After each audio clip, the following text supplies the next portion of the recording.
The Letter, the Witch, and the Ring by John Bellairs, Chapter 13. When the Pottingers arrived at the Sipes farm later that morning, they found the Sipeses, their 8 children, Mrs. Zimmerman, and Rosarita all huddled around a radio on the front porch of the farmhouse. They were listening to a radio report on what had come to be known as the Petoskey witch case. The Pottingers were, of course, pretty tense to begin with. But when they found out that their daughter had, for a little while, been a prisoner of an elderly lunatic who imagined herself to be a witch, well, they really got the jitters. Mrs. Zimmerman did her best to calm them down. She pointed out that, after all, she and Rosarita were safe, and the whole adventure, terrifying as it had been, was over. It seemed clear that if he could have found some way to do it, Mr. Pottinger would have blamed the whole affair on Mrs. Zimmerman's screwballishness. But he didn't have time to do any blaming, what with all the fuss and flurry and tearful reunions going on around him. Mr. Sipes, who had come back from his business trip earlier that morning, took Mr. Pottinger out to show him the barn, and the Pottingers were invited to stay for lunch. Around 2 that afternoon, the Pottingers drove back to New Zebedee with Rosarita. Rosarita and Aggie had a tearful farewell at the car window, and they promised to write each other a lot during the next year. The last thing that Aggie said as the Pottingers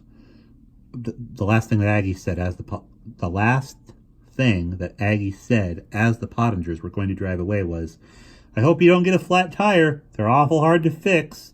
Mrs. Zimmerman stayed behind. She said rather mysteriously that she had some business to attend to.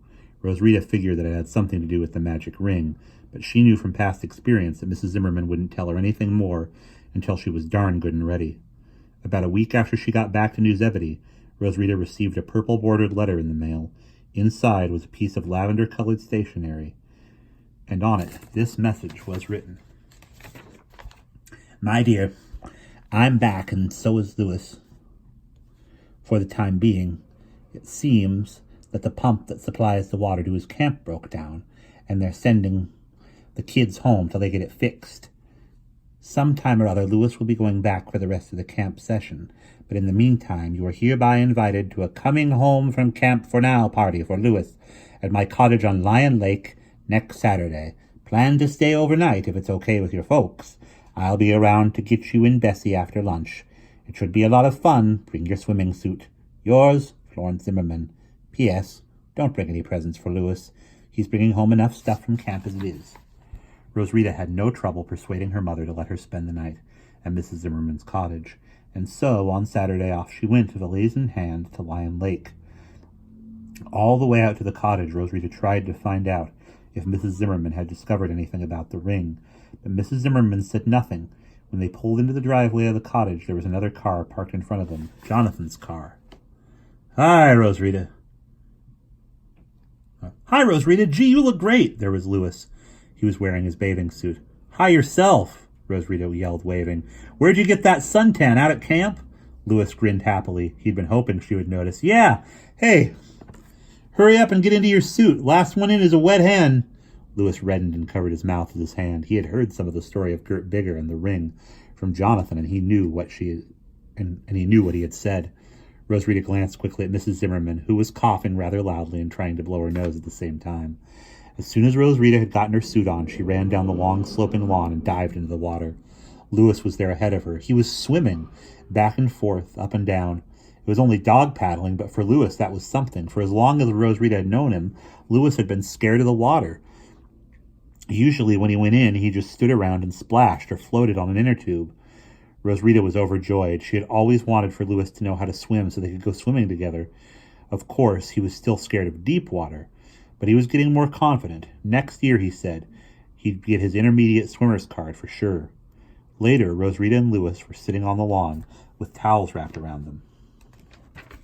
Nearby on lawn chairs were Jonathan and Mrs. Zimmerman.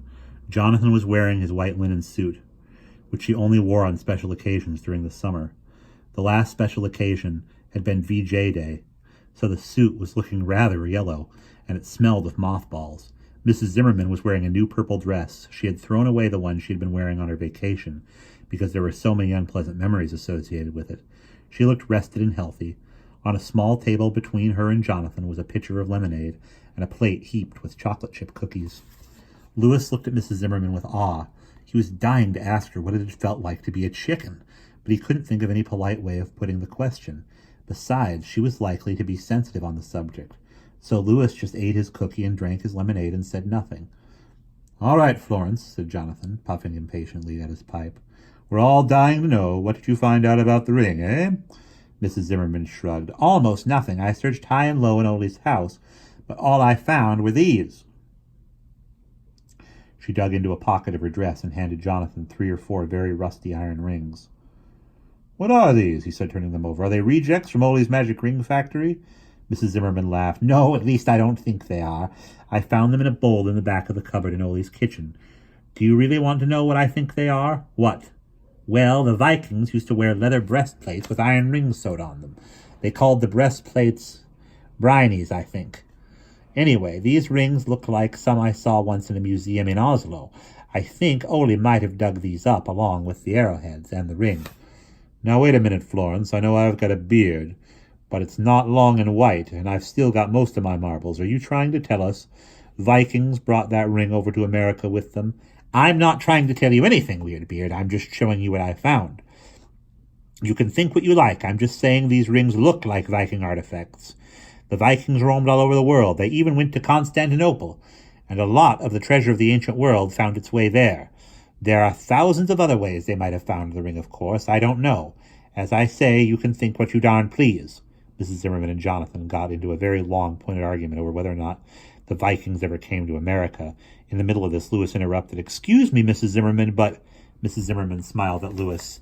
"Yes, Louis, what is it?" "Well, I was just wondering, are you sure it was really King Solomon's ring?" "No, I'm not sure," said Mrs. Zimmerman. "Let's just say that I think it's likely. After all, the ring behaved the way Solomon's ring was supposed to behave, so it probably was that very same ring.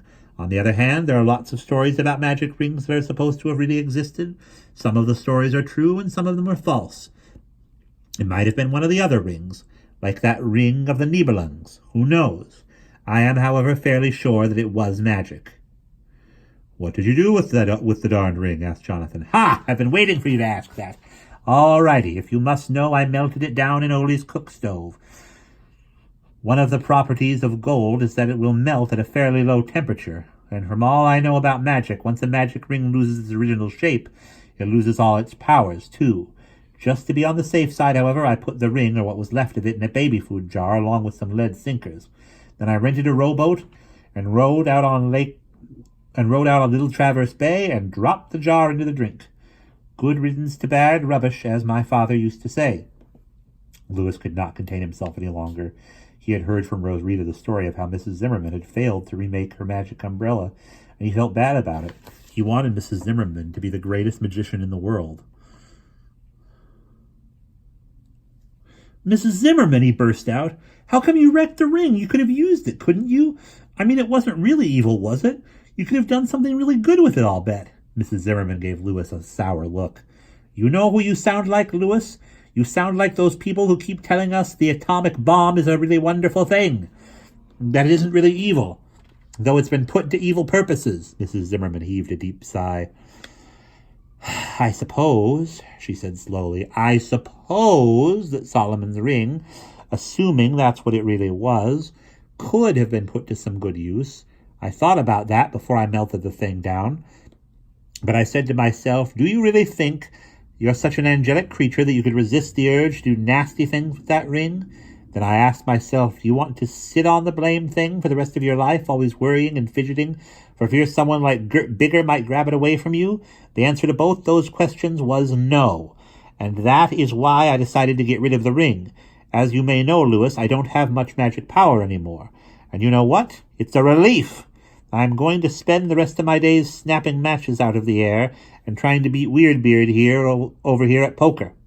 Not," she added with a sly glance at Jonathan, "that either of those things takes a great deal of talent to do." Jonathan stuck out his tongue at Mrs. Zimmerman, and both of them laughed. It was a happy, relaxed sound, and Louis and Rosrita joined in. There was more swimming and more eating. After the sun went down, Jonathan built a bonfire down on the beach, and they all roasted marshmallows and sang songs. Louis handed around presents. They were all things he had made at scout camp. He gave Jonathan a copper ashtray. He gave Mrs. Zimmerman a necklace of purpley white seashells, and to Rosarita he gave a leather belt and a neckerchief slide that he had whittled. It was painted green with yellow spots, and the lump on the front was supposed to look like a toad. Well, at any rate, it had eyes. Much later that evening, after Louis and Jonathan had gone home, Rosarita and Mrs. Zimmerman were sitting by the embers of the bonfire. Out across the darkened lake, they could see the lights of other cottages. From somewhere came the sleepy drone of a motorboat. "Mrs. Zimmerman," said Rosarita. "Yes, my dear, what is it?" "There's a couple of things I have to ask you. First of all, how come that ring didn't put the old whammy on you the way it did on me when I picked it up? When I gave it to you, you just looked at it as if you couldn't have cared less, and then you stuck it in your pocket. How come?" Mrs. Zimmerman sighed. Rosarita heard her snap her fingers, and she saw the brief tiny flare of a match, and she smelled cigar smoke. "Why wasn't I affected?" said Mrs. Zimmerman as she puffed.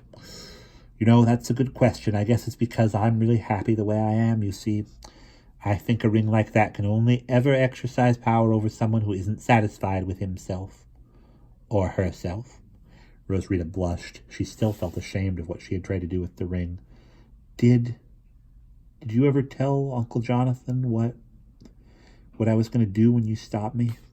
"No," said Mrs. Zimmerman softly, "I did not. As far as he knows, the ring dragged you off to some mysterious meeting with the devil. Remember, you never actually said what you wanted to do, though it wasn't hard for me to guess, and by the way, don't feel so bad. Lots of people would have wished for worse things than you wished for. Far worse things." Rosarita was silent for a while. Finally she said, "Mrs. Zimmerman, do you think I'll have a lousy time in school this fall? And what about when I'm a grown-up? Will things be different then?" "My dear," said Mrs. Zimmerman slowly and deliberately, "I may be a witch, but I'm not a prophet. Seeing into the future was never my line, even when I had my magic umbrella, but I will tell you this. You have a lot of wonderful qualities. When you tried to drive Bessie, for example, lots of girls your age would have been too chicken to even try. That took guts. It also took guts to break into Mrs. Bigger's store in the hopes that you might be able to rescue me. And another thing, the women who are remembered in history, women like Joan of Arc and Molly Pitcher, are not remembered because they spent their time powdering their noses. As for the rest, you'll just have to wait and see how your life turns out. That's all I can say." Rosarita said nothing. She poked in the ashes with a stick while Mrs. Zimmerman smoked. After a while, the two of them got up, kicked some sand over the fire, and went to bed. And that's the end of The Letter, the Witch, and the Ring. And I thought it would take me longer to read that chapter than it did, so you're not seeing my face, just hearing my voice. But that, unfortunately, is the last full book about Louis and Rosarita and Jonathan and Mrs. Zimmerman that John Bellairs wrote.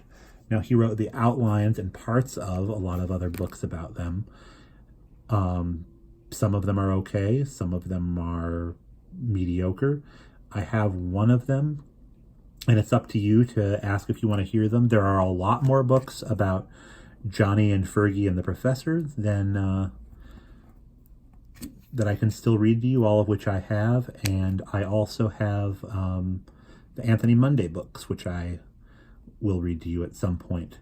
I think the next John Bellairs book, I'll do one in October, but if you would like to hear one before that, just send me the name of which book you want to hear, and we'll try to squeeze that in. And I will see you in our next book.